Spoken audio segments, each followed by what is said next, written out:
Pirtī mana dzīvošana. Pirts Alvažu latviešiem ir bijusi īpaša vieta. Tik daudz dažādu funkciju veids pirts. Pirtī ne tikai mazgājās, bet attīra garu. Pirtī stāsta visus svarīgākos un klusākos noslēpumus. Pirtī bērniņš tiek ieņemts, bērniņš nāk pasaulē, un bieži arī pēdējā gaitā cilvēks tiek aizvadīts tieši no pirts. Pirts attīra mūsu miesu un ķermeni, lai dotos tālāk veselu nedēļu labos un svarīgos darbos. Pirts sakārto mūsu domas, lai visu nedēļu labas un pozitīvas domas ļautu mums ar smaidu un patiesu sirdi raudzīties citiem ļaudīm acīs. Nevelti tieši pirtī ir pielūgti visdažādākie dievi. Pirtī nāk visdažādākie gari, un pirtī tiek stāstīti visdažādākie noslēpumi. Pirts vakaros, kad pirtī izkurta, ir sava kārtība pirtī, bet īpaši ir pirts vārdi, kurus māca jau maziem bērniņiem. Pirtī skaita lūgšanas, un pirts tiek dēvēta par māras un laimes svētvietu. Tāpēc, ja pāteri un lūgšanas labi skaitītas, tad nākamā nedēļa tiks godam dzīvota, godam strādāts, godam domāts un godam labi darbi darīti.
Priekšiem laidu tunelī, matos ilaka palī, aktai vīra lalā, matos ilaka palī.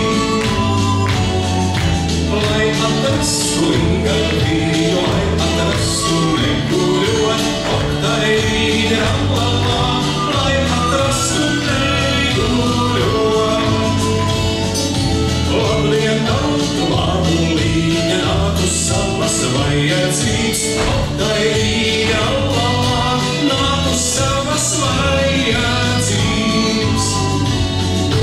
Gribu precējus neviņu, to lūdzami nelieciet, aktai vīra lalā, to lūdzami nelieciet.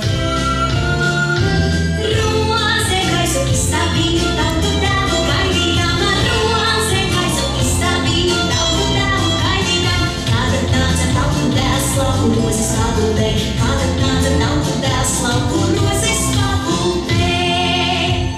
Slauku rozes pagultē, pa loku dāsdiņai. Slauku rozes pagultē, pa loku dāsdiņai. Dāsdiņai noklausījos, ko runāja tēvs manim. Dāsdiņai noklausījos, ko runāja tēvs manim. Tēvs vēlēja, māte liedza, tautiet lūdza raudādāmis. Tēvs vēlēja, māte liedza, tautiet lūdza raudādāmis. Tautiet lūdza raudādāmis, sīku naudu skaitīdams. Tautiet lūdza raudādāmis, sīku naudu skaitīdams. Ceļas, aktai vīra lalā, manis dēļ, lai neceļas. Gan zināju, kur pie viņu, nav kā vīra viņu, aktai vīra lalā, almā vīra viņu. Uz skotiņas man iedod, uzmīsā izpildenti, aktai vīra lalā, uzmīsā izpildenti. Ja tā lai tā manis dēļ, lai neceļas, aktai vīra lalā, manis dēļ, lai neceļas.